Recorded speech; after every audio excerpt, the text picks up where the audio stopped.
I'm Kimberly, and I was born into what you'd call an ordinary family. My parents made good money, but they weren't exactly rolling in it. I had an older brother, 5 years my senior, and let me tell you, he was the golden child. Our parents sent my brother to some fancy private school with all the bells and whistles. Meanwhile, I was shuffled off to the local public school. Don't get me wrong, it wasn't terrible, but the difference was night and day.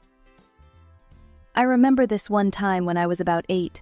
I'd just finished watching a music video of this amazing singer, and I was so inspired. I ran to my mom, all excited, and said, "Mom, can I take singing lessons, please?" She just looked at me like I'd grown a second head. Singing lessons? Kimberly, don't be ridiculous. That's just a silly hobby. You need to focus on getting a real job when you grow up. My dad chimed in, "Your brother's the smart one in the family. You'll need to work with your hands, sweetie. No use wasting money on singing lessons." So I started looking up vocal lessons online. I'd practice in my room, trying to keep it down so my parents wouldn't complain. "Kimberly, stop that racket" became a common phrase in our house. Things might have stayed that way if it wasn't for my Aunt Sarah. She was my mom's sister, didn't have any kids of her own. She was a dentist, made good money, and for some reason she seemed to actually like hanging out with me. One day, she caught me singing in my room. I was so embarrassed, but she just smiled. "Kimberly, that was beautiful," she said. "Why didn't you tell me you could sing?" I shrugged, feeling my cheeks burn. Mom and Dad say it's silly. Aunt Sarah's face did this weird thing like she was trying not to frown. "Well, I think it's wonderful. How about we get you some proper lessons?" From that day on, everything changed. Aunt Sarah became my secret weapon. She bought me a synthesizer, and we'd spend hours learning songs together. It was like having a whole new world open up to me. When my parents found out about the lessons, they weren't thrilled. Mom even had the nerve to tell Aunt Sarah, "You should be giving that money to our son instead." But Aunt Sarah? She just smiled that calm smile of hers and said, "I think Kimberly has a real talent. I'm happy to nurture it." That was the first time anyone had ever stood up for me like that. It made me feel seen. Like maybe I wasn't just the family disappointment after all. While I was scraping by with my singing lessons, my brother was living the high life. One day he came home all excited about hockey. "Mom, Dad, I want to play hockey," he announced at dinner. I nearly choked on my peas. Last month it was tennis. The month before that, American football. And don't even get me started on his brief rugby phase. But did our parents hesitate? Nope. Dad just nodded and said, "Sure, son, we'll sign you up tomorrow." To no one's surprise, hockey didn't stick either. Neither did any of the other sports. My brother bounced from one activity to another like a pinball, never really excelling at anything. Then came the esports phase. Oh boy. "I need a gaming computer," he announced one day. "Top of the line. And I need my own room for training and competitions." I waited for my parents to finally put their foot down. But nope. They just nodded along like bobbleheads. "Of course, honey," Mom cooed. "We'll set everything up for you." And they did. They converted the guest room into his personal gaming paradise. The computer they bought him cost more than my entire wardrobe. Meanwhile, I was still sharing a room with my cousin's hand-me-down synthesizer. The worst part was the wall of fame in our living room. It was this massive display of all my brother's achievements. I use that term loosely. There were participation certificates from every sport he'd quit, academic awards from his fancy private school, even a best smile certificate from his 3rd grade yearbook. And me? Not a single spot on that wall. Not even a tiny corner for my straight A's or the singing competition I'd won at school. Things really came to a head when it was time for college. My brother, of course, got into some Ivy League school. Mom and Dad were over the moon. They paid for everything: tuition, a fancy apartment off campus, a new car. The works. 4 years flew by. I focused on my singing, on school, on anything to keep my mind off the unfairness of it all. Aunt Sarah was my rock through it all, always there with a word of encouragement or a new song to learn. Then, one sunny afternoon, my brother burst through the front door. He He had this girl with him, all giggly and hanging off his arm. "Mom," Daddy shouted, "I've got news." They came running, of course, always at his beck and call. "This is Melissa," he said, grinning like he'd just won the lottery.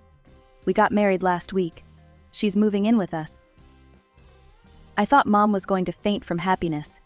Dad started talking about clearing out more space, maybe converting the attic. As everyone fussed over the happy couple, I slipped away to my room. I had a bad feeling about what was coming next, and boy was I right. The next month was like living in a bizarre parallel universe. Mom and Dad were all over my brother and his new wife, Melissa. They were redecorating his room, buying new furniture, even talking about building an extension to the house. Meanwhile, I was invisible. More than usual, I mean. I tried to focus on my future. I'd graduated high school with honors, not that anyone noticed, and was eyeing this small college with a decent vocal program. It wasn't fancy, but it was something. I knew Mom and Dad had been saving for my college fund. It wasn't much, but it would cover the basics. Or so I thought. One morning, about a month after the happy couple moved in, Mom and Dad called me into the living room. I should have known something was up when I saw their faces. "Kimberly," Dad started, his voice oddly formal. "We need to talk about your future. We've decided to use your college fund to cover your living expenses for the past 18 years. I blinked, sure I'd heard wrong. "What?" "You're an adult now," Dad continued, not meeting my eyes. "It's time you started paying your own way." The room started to spin. But what about college? I was counting on that money. Mom's face hardened. "Your brother is married now. He needs more space and money for his family. We're giving him your room." I couldn't believe what I was hearing. "So what? I'm just supposed to leave? Where am I supposed to go?" "You'll need to find a job and your own place to live," Dad said, like he was discussing the weather. "You won't be able to afford college without money." Something inside me snapped. For the first time in my life, I felt real, burning anger towards my parents. "You can't do this. I'm your daughter. I'm not going anywhere. This is my home too." For a moment, nobody moved. Then Mom stormed out of the room. I thought that was it, that maybe they'd reconsider. But she came back with a suitcase. "Fine," she spat. "If you won't leave, I'll pack for you." She started grabbing my things, throwing them haphazardly into the suitcase. I stood there, frozen in shock. That's when I noticed my brother and Melissa standing in the doorway, watching the whole scene with smug smiles on their faces. Something in me broke. This wasn't my family. These weren't the people who were supposed to love and support me. I pushed past Mom and started packing my own things. I grabbed my clothes, my few pieces of jewelry, and most importantly, the music books and recordings Aunt Sarah had given me over the years. Nobody said a word as I packed. Nobody tried to stop me.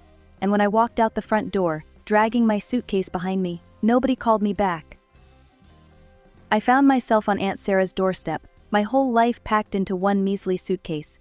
When she opened the door and saw my tear-stained face, she didn't ask questions. She just pulled me into a hug and said, "Oh, Kimberly, come in, sweetheart." That night, over a cup of hot cocoa, I spilled everything. Aunt Sarah listened, her face growing darker with each word. When I finished, she took my hand and squeezed it tight.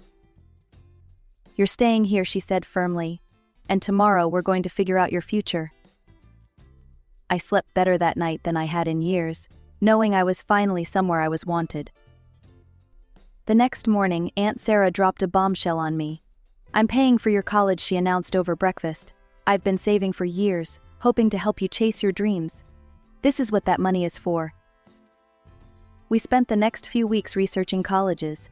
Aunt Sarah suggested we look into programs that combined acting and singing. "You've got a gift, Kimberly," she said. "Let's find somewhere that'll help you shine." We finally settled on a performing arts college in a city a few hours away. It had an amazing reputation and offered exactly the kind of training I'd always dreamed of. When it came time for the entrance exams, Aunt Sarah took time off work and drove me there herself. I sang my heart out, poured every ounce of emotion into my performance piece. When I finished, the panel of judges was silent for a moment. Then they broke into applause. A week later, I got the acceptance letter. I was in. I threw myself into my studies. Every class, every rehearsal, every late-night practice session, I gave it my all. I signed up for every singing competition I could find, performed in every amateur theater production that would have me. If there was a part in a musical, no matter how small, I was there, auditioning my heart out. Before I knew it, 4 years had flown by. I graduated with honors, my final showcase performance earning a standing ovation. And that's when things really took off. A rep from a big musical theater studio was in the audience that night. He approached me after the show, talking fast about potential and opportunities. Next thing I knew, I was signing a contract with one of the biggest names in the business. Suddenly, I wasn't just performing in college productions or local theaters. I was on real stages, in front of real audiences, playing lead roles in honest-to-God professional musicals. It was terrifying and exhilarating and everything I'd ever wanted. Through it all, Aunt Sarah was my rock. She came to every performance she could, always sitting in the front row, always the first one on her feet for a standing ovation. We'd go for late-night pancakes after each show, and she'd gush about every little detail of my performance. Looking at her beaming face across the table, I realized something. This woman, who had no obligation to me beyond being my mother's sister, had given me more love and support than my own parents ever had. She wasn't just my aunt anymore. She was the mom I'd always wished I had. Life was going great. I had just landed a lead role in a new musical that was generating serious buzz. One afternoon, I dropped by Aunt Sarah's place, bursting with excitement about my plans and prospects. "Aunt Sarah, you won't believe what's happening," I gushed, detailing my upcoming projects and dreams. She listened with that warm smile of hers, but as I was getting ready to leave, she dropped a bombshell. "Kimberly," she said gently, "you've grown into such a wonderful young woman. Don't you think it's time to reconcile with your parents? They're still your family, dear." I wanted to argue, but the hopeful look in her eyes stopped me. After everything she'd done for me, how could I refuse? "Okay," I said reluctantly. "I'll try." The next day, I found myself standing on my parents' doorstep, feeling like a stranger. Mom answered, her eyes widening in surprise. "Kimberly," she said, like she wasn't sure it was really me. "Hi, Mom," I replied, forcing a smile. "Can I come in?" They let me stay, but it was clear I wasn't welcome. The house felt different, colder somehow, and get this, my brother was still living there. Apparently his wife had been kicked out. Mom grumbled something about her playing video games all day and refusing to help around the house or get a job. For days, I endured their frosty silence and disapproving looks. I was about ready to call it quits when my brother cornered me in the kitchen. "So," he sneered, "still chasing that silly singing dream? Let me guess, you're a star in some dingy bar now." Something in me snapped. I stood up straight, looked him in the eye and said, "Actually, I'm the lead singer in several successful musicals. And I'm doing quite well for myself, thank you." You should have seen their faces. It was like someone had flipped a switch. Suddenly, Mom and Dad couldn't stop asking questions. "Musicals?" "Really?" Dad pressed. "How much do you make?" I tried to leave, but Mom practically blocked the door. "You must be making good money," she insisted. "How much is your contract worth?" "That's confidential," I said, trying to edge past her. Dad's face hardened. "Now listen here, young lady. After everything we've done for you, you owe us. We're your parents. You're obligated to help us and your brother." And just like that, I was 18 again, standing in the same house being told I wasn't worth investing in. But this time, I wasn't that scared, insecure girl anymore.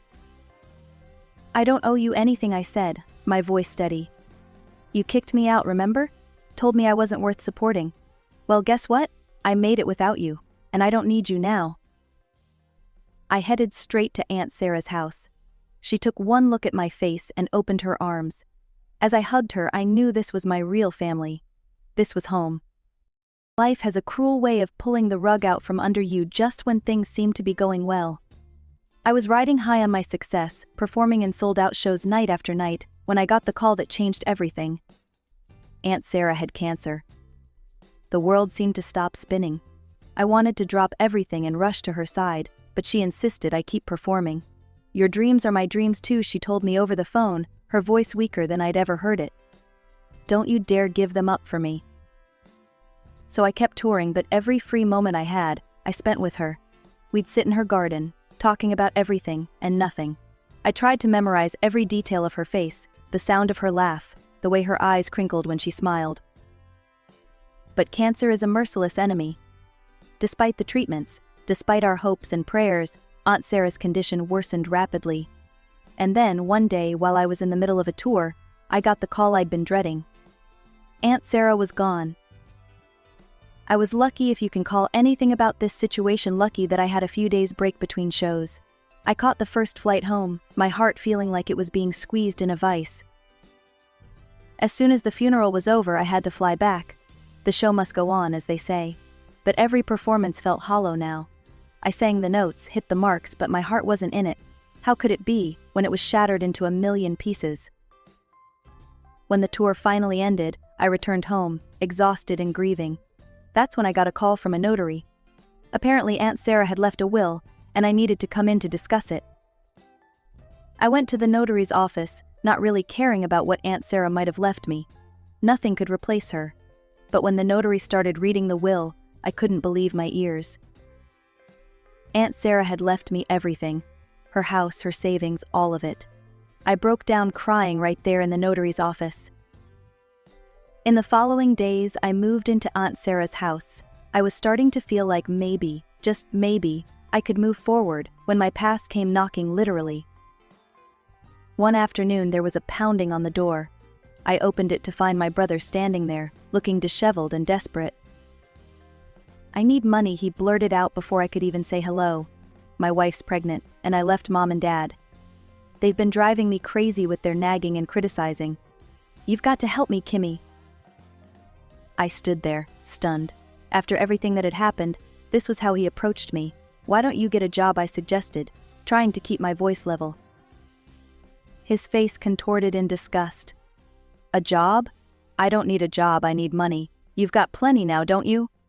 That old lady left you everything." That old lady comment made my blood boil. That old lady was more family to me than you ever were, I spat. "And no, I won't give you money." His eyes narrowed. "You tricked her, didn't you? Manipulated that senile old woman into giving you everything. You're nothing but a thief. I'll take you to court, you'll see." Something in me snapped. All the grief, all the anger I'd been holding in came rushing out. "Get out," I snarled. "Get out of my house right now. You want to take me to court? Go ahead. Try explaining to a judge how the sister you abandoned deserves your handouts. Go on, get out." I slammed the door in his face, my whole body shaking. As I leaned against the closed door, I realized something. This house, this inheritance, it wasn't just a gift. It was Aunt Sarah's final act of love, her way of protecting me even after she was gone. Just when I thought the drama with my brother was over, my phone rang. It was my parents. I almost didn't answer, but something made me press the green button. Kimberly, my mother's voice came through, sickly sweet. "We heard about the inheritance. Don't you think you should share some of that with your family? After all, Sarah was our relative too." I couldn't believe what I was hearing. "Are you serious right now?" I asked, my voice ice cold. "Now, Kimberly," my mother cooed, "we're just saying, family should help family. You've got so much now. Surely you can spare some for us." That was it. The last straw. "Family," I spat. "You want to talk about family? Where was your sense of family when you kicked me out? When you told me I wasn't worth investing in? When you chose my brother over me every single time?" There was silence on the other end. "Let me remind you of something," I continued, my voice shaking with anger. "Aunt Sarah left me everything because she believed in me when you didn't. She supported me when you abandoned me. You don't get to be family now that it's convenient for you." I heard my mother's sharp intake of breath. Then my father's voice, cold and hard. "You ungrateful little rubbish. After everything we've done for you." I hung up. My hands were shaking, but I felt lighter. Like I'd finally said everything I'd been holding in for years. But it wasn't over. Far from it. The next day I started seeing posts on social media. My parents were on a warpath, posting long, teary-eyed statuses about how their daughter had stolen their sister's inheritance. How I was a manipulative thief who couldn't even be bothered to organize a proper funeral for my aunt. It was all lies, of course. The funeral had been beautiful, exactly as Aunt Sarah would have wanted. But the truth didn't matter to them. They were out for blood. Relatives I hadn't spoken to in years were suddenly in my inbox, calling me horrible names. Old acquaintances left nasty comments on my photos. It felt like the whole world was turning against me. Every day brought new threats, new insults. My parents created fake profiles to harass me when I blocked their main accounts. My brother joined in, spinning wild tales about how I'd tricked a senile old woman out of her money. Then I heard through the grapevine that they were planning to sue me. My brother, my parents, they were all looking for lawyers to contest the will. For a moment, panic set in. What if they won? What if they took away this last gift from Aunt Sarah? I hired a lawyer of my own, just in case. But it turned out I didn't need to worry. My lawyer smiled when I told him about the threats of a lawsuit. They don't have a leg to stand on, he assured me. The will is ironclad. Your aunt was of sound mind when she made it, and she was clear about her wishes. They can try to sue, but they'll lose. And they'll lose badly. Hearing that was like a weight lifting off my shoulders. The law was on my side. Aunt Sarah's wishes would be respected. The harassment didn't stop overnight, but knowing I was in the right gave me strength. I started blocking accounts, reporting the worst offenders for harassment. Slowly but surely, the tide of public opinion started to turn. 2 years flew by in a whirlwind of spotlights, standing ovations, and dreams come true. I had become the successful musical actress Aunt Sarah always knew I could be. My face graced billboards, my voice filled theaters, and I even found myself on TV, still pinching myself to make sure it wasn't all a dream. Life was good. Really good. I was touring internationally, singing my heart out on stages I'd only ever imagined. Every performance felt like a tribute to Aunt Sarah, a way to honor her belief in me. Then came the night that changed everything, again. I was back in my home state for a series of shows. It was a sold-out performance, the energy in the theater electric. As I stood center stage, pouring my soul into a heart-wrenching ballad, the entire audience holding their breath, it happened. 2 figures stood up abruptly, unfurling a large, hastily made poster. Even from the stage, I could make out the words, "Kimberly stole our money." My heart stopped. I'd recognize those voices anywhere. My parents. "She's a thief," my father bellowed. "She manipulated her aunt and stole our inheritance." The spell of the performance shattered. Whispers rippled through the audience, growing into a confused murmur. My co-stars froze, unsure what to do. I stood there, spotlight burning into me, feeling like that scared 18-year-old girl all over again. But only for a moment. As security rushed to remove my parents, as the stage manager frantically tried to regain control, something inside me snapped into place. This was my stage, my life, my moment. I stepped forward, my voice cutting through the chaos. "Ladies and gentlemen, I apologize for this interruption. Unfortunately, those people are my estranged parents who have been harassing me for years. But you know what? Their actions can't touch me anymore. Because every time I step on this stage, I'm living my dream, and no one can take that away from me." The theater fell silent.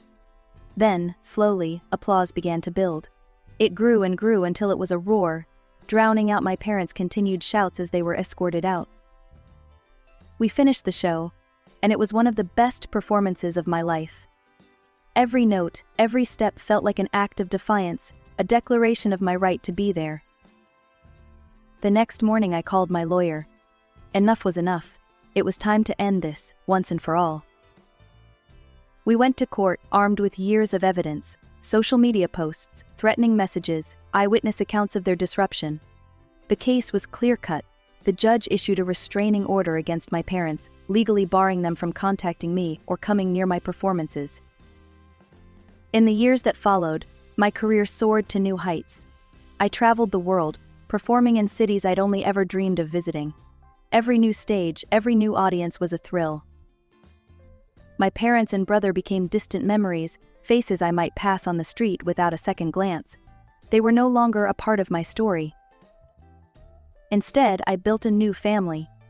Fellow performers, friends who stuck by me through thick and thin, fans whose lives I touched with my music, and at the center of it all, the memory of a woman who saw a spark in a young girl and did everything she could to help it blaze into a fire.